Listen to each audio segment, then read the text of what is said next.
cannot so much as lift an arm without affecting or being affected by 1,000 spirits. This is a quote that I read a long time ago from William Yeats, which I believe to be the truth. And each of these levels of reality is teeming with life just like our own.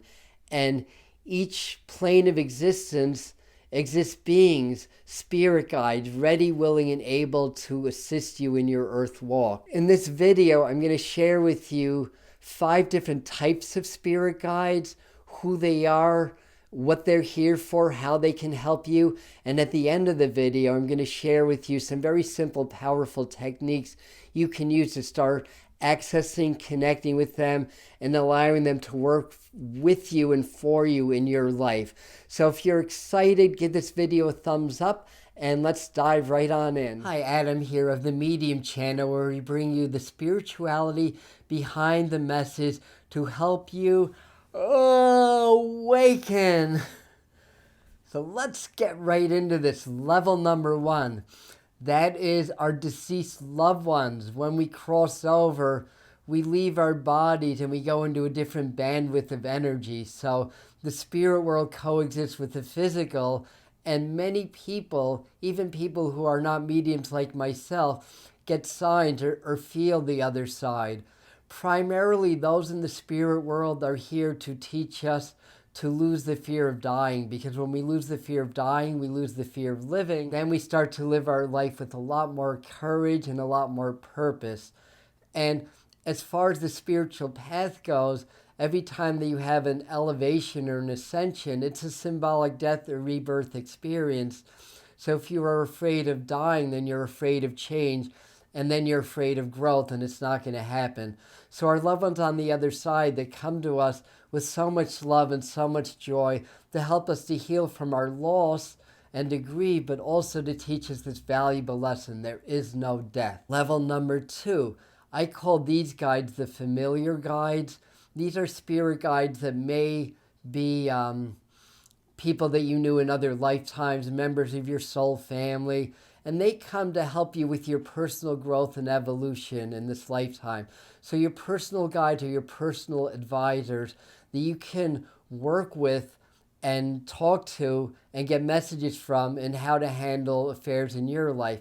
I may add that your own higher self, your own spirit, is the link to all the levels of spirit, and it is your first and best source of information. These guides can assist you in things that your spirit may not have as much of a handle on. So we have helpers in physical life. Those are our friends, our professional colleagues, so forth and so on. We have help from our spirit guides also. With the familiar guides, there's different types. Like, we have guides that are working with us throughout our entire lifetimes.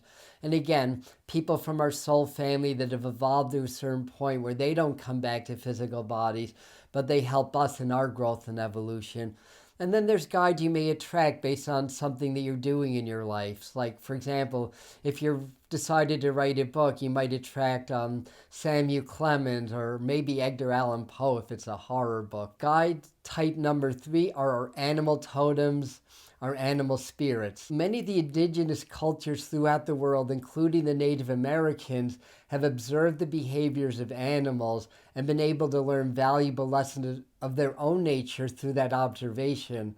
So we have different totem animals that give us an idea of who we are, what our life purpose is, and what we're meant to do here in the physical. So if you start to understand and connect with your own totem animals, you'll get some important clues as to what your life purpose is and what your work is in this lifetime. And that's what they're here to teach us. So moving on to level number 4, that is the Ascendant Masters. Like great teachers like Jesus or the Buddha, for example, or maybe Saint Germain or Chief Seattle. Also, I include on that level interdimensional or extraterrestrial intelligences that are helping us as Ascended Masters, like the beings of light that I work with when I bring to you the energy transmissions that we do here on the channel. And These guides are here to help us with planetary evolution, with our growth as a species in this great awakening. So the Ascendant Masters are very active at this time, but they will work with you individually for that cause. Level number 5 is the angelic level. Our angels, our guardian angels, our archangels, and they come in the vibration of service and love. So they are here to assist us in whatever that we are doing, whatever that we need, and they're here to teach us the lesson of compassion and love and how to expand and work on the heart level. I wanted to show you a couple of techniques that you can start to work with to start to connect with your guides and to benefit from all that they have to share with you. So before I get into this is where I'll invite you to subscribe to the channel if you like this content and want to see more of it, and hit the bell icon somewhere down here or down here, and then YouTube will notify you when we release videos and I do my free live events. And if you want to dive deeper into topics like this, consider joining Spirit Mind Family. December is Angel Month, so we're going to gear our exclusive content there to working with the angelic levels. So there's information on that, where to find information and how to join if you choose. Before we get into these techniques, there are definitely a couple of prerequisites that I must share. The first thing that we want to do is, drum roll, okay, my regulars know exactly what I'm going to say, practice being present. Develop a meditation practice. Quiet your mind. You have to be very still mentally and physically to start to access bandwidths of energy that the physical senses do not readily perceive. That is accomplished through meditation practice. It increases your sensitivity to energy, and it increases your capacity to receive the subtle transmission and the subtle voices of spirit. And what you want to do, like Joe Dispenza says, when you get into your meditation and presence, is start to become a nobody. So what I mean is that lose your sense of self-identity.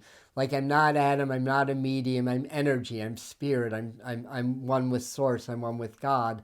And when you're able to do that, that's when you start to blend with the spirit world. And that's when you start to be able to perceive them, and you start to be able to get messages from them. So technique number 1, this I call heart expansion. And what you simply do is you set your intention on what level you want to communicate with, one of your loved ones that passed on or one of the angels. And you get present, you get relaxed, and feel your heart starting to expand through your body, into your aura and the space around your body. Feel the energy. Use your imagination. Be still and find where that spirit is. Find where that energy is, even if you think that you're making it up. And then once you feel that energy, feel your heart and the spirit starting to blend, and then trust whatever you feel, whatever you think. And if you ask questions, trust whatever answers you get. It may be in the form of personal memories, it may be colors, it may be words, it may be things in pop culture. There's so many different ways that they'll give you messages, songs, images, symbols. So definitely do that and definitely trust that. Now, another technique that you can use is a candle technique, where you start to gaze into the candle, into the flame, get nice and relaxed, and start to imagine or visualize the spirit guide in the candle and in the flame. And then feel your heart opening and expanding into that flame and connecting with that angel. And again, ask questions or just trust the information. You have to be willing to trust. You have to suspend your disbelief. If you are present and you're not thinking, whatever you get is going to be coming from the spirits. It's not going to be coming from your subconscious. That's why you have to practice meditation and presence for this to work. So you can work with other tools like crystals and different scents or different essential oils. But try the candle technique. You again become one with the candle, visualize your guide in the candle, and then connect that way. And the last one I'm going to show you is just simply become your guide. Like, in other words, if you want to connect with the angels, spend a little time in your meditation to actually be an angel and feel what it's like to be interdimensional, to have wings, to not be bound by the physical. Or you can do the same thing, like what's it like to be a spirit on the other side? And really imagine it and become it. And this is actually called shape-shifting, or a form of it. It's a shamanic practice.